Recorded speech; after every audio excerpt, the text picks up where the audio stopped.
পুরো মার্ডার করেছে। উনি সুস্থ স্বাভাবিক মানুষ, ওনার একটা রোগ ব্যাধি ছিল না যে উনি হট করে মরে যাবে। ওনার কত আশা স্বপ্ন, উনি বহুবার ওনাকে হুমকি দেওয়া হয়েছে, ওনাকে মেরে ফেলবে করে প্রচুরবার হুমকি দেওয়া হয়েছে। কে দিয়েছে হুমকি এমন? এই যে আমাদের বাড়ির সামনে আছে দুজনা, আপনি চাইলে দেখিয়ে দিতে পারি, হুমকি দিয়েছে ওনাকে মেরে ফেলবে। আমাদের ভয় করছে, আমরা আমাদের না মেরে ফেলে এখন কি করে রাস্তায় বেরোবো, সত্যি ভয় করছে। এই কারা হুমকি দিয়েছে? এই পাশের বাড়ি, এই ভয়ে আমি বাবাকে বলতাম বাবা যেও না, বাবা যেও না, কোন দিন মেরে ফেলবে, তোমাদের এত হুমকি দেয়, বাবা যেও না। এখন আমরা কি করে বাঁচবো, কি করে কি করবো, আমরা আতঙ্কে আছি, আমাদের না মেরে ফেলে। কারণ ওনাকে, উনি মরার মানুষ না, উনি এত স্ট্রং, একটা জ্বর হলেও উনি সবসময় সোজা হয়ে দাঁড়িয়ে থাকতো। যারা মেরে দেবো বলেছে নাম বলতে পারবেন? হ্যাঁ নাম বলতে পারবো। এর আগে ঝগড়ার সময় ওনাকে হুমকি দিয়েছে মেরে ফেলবে। আজকে ওনার যে, উনি যে মরে গেছে, মানুষটার পৃথিবীতে নেই, তাও ওই জায়গা সম্পত্তির কথা তুলছে, বলছে ওই জায়গা ওনার না, উনি তো আর নেই, তাও তোদের জায়গা নিয়ে যেতে হবে। আর কি ওই যারা, উনি যে মারা গেছে, একটা লোক আমরা পাশে পাইনি, ফোন করে করে সবাইকে ডেকে নিয়ে এলাম, কেউ এগিয়ে এসে আমাদের পাশে দাঁড়ালো না বা বেরিয়ে এলো না যে কাকার কি হয়েছে বা দাদার কি হয়েছে, কাউকে আমরা পাশে পাইনি। এটা বোঝাই যাচ্ছে মার্ডার।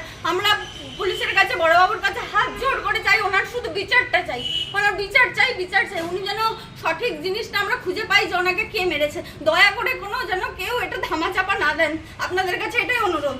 আমরা আর কিছু চাই না, আমরা আর কিছু চাই না, আপনাদের কাছে অনুরোধ, আপনারা এই ব্যাপারটা ধামাচাপা দিয়ে দেবেন না।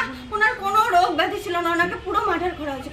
নাদনঘাট থানা থেকে আইসি সাহেব এসেছিল, বলেছেন কিছু? স্যারকে বলেছি, স্যার বলছে আমরা দেখছি করবো। আমি জানি না, স্যারের কাছে হাত জোর করে অনুরোধ করছি, স্যার আপনি আর সঠিক বিচার করুন। আমরা শুধু বিচারটা চাই যে ওনাকে কেন এরকম করে মেরে ফেলা হলো। ওনার মাথার এই পাশটা পুরো খুলি বেরিয়ে গেছে, পুরো কিছু দিয়ে এরকম করে কুপিয়েছে, সেটা বোঝা যাচ্ছে। এরকম করে পড়ে রয়েছে, সারা গা উলঙ্গ, একটা চিন্তাগজ, তার উপরে রক্তের হাতের ছাপ, প্রত্যেকটা আঙুলের ছাপ বোঝা যাচ্ছে।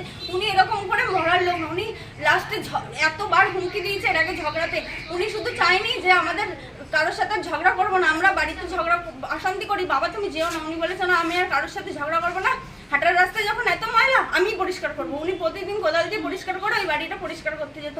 মানুষের কত বড় শত্রু হয় যে হাঁটার রাস্তায় এরকম গুয়ের চিন্তা গোছ, মানে বিভিন্ন রকম নোংরা, এঁঠো, মাছের কাঁটা সব ফেলে রাখতো। আর আজকে তাকে এরকম করে মেরে। কে হন উনি? আমার বাবা হয়, শ্বশুর মশাই। আপনার নাম? আমার নাম জয়শ্রী সাহা। ভোরবেলা উঠে নিয়ে ঠাকুর পুজোর ফুল তুলে নিয়ে উনি ঘরে আসে, এসে নিয়ে উনি আবার গামছা কি ধুতি পরে নিয়ে আবার বাইরে আমার ওই বাড়ির রাস্তার মধ্যে সবাই নোংরা ফেলে, সেই রাস্তা পরিষ্কার করতে গেছে। ওই বাড়ির সামনে নোংরা ফেলে? হ্যাঁ, আমার রাস্তা ঢোকার রাস্তাটা যে, ওই রাস্তার মধ্যে নোংরা ফেলে সবাই, সেই নোংরাগুলো পরিষ্কার করতে গেছে। উনি নিজেই পরিষ্কার করে, কাউকে বলে না পরিষ্কার করতে, কারোর সঙ্গে কোনো কথাও বলে না উনি। তারপর এবার পরিষ্কার করে, প্রায় দিনই পরিষ্কার করে উনি।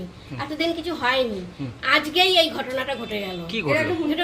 এই ঘটনা ঘটলো যে ওনাকে মার্ডার করা হয়েছে। হ্যাঁ, উনি এইভাবে স্বাভাবিকভাবে মরা না, আমরা দেখে যেটা বুঝলাম। ওনাকে মার্ডার করা হয়েছে? হ্যাঁ, ওনাকে মার্ডার করা হয়েছে। আচ্ছা, আপনি কাউকে সন্দেহ করছেন? আমার সন্দেহ বলতে আমি এখন আইডিয়ায় আছি, যাকে আমি এখন বলবো না, কারণ আমার আগে তদন্ত হোক। আচ্ছা, হ্যাঁ, তদন্ততে কি বলে আমি সেটা দেখবো, তারপরে আমি বলবো। কি চাইছেন এখন? আমি এর বিচার চাইছি। আচ্ছা, আমার রাস্তায় যেন কেউ নোংরা না ফেলে, ওই রাস্তায় ঢোকার রাস্তায়, এই বিচার চাইছি। আর চাইছে আমার স্বামীর বিচার, মার্ডার কেসের বিচার চাইছি। আপনার নাম? আমার নাম সন্ধ্যা সাহা। স্বামীর নাম? স্বামীর নাম বিমল সাহা।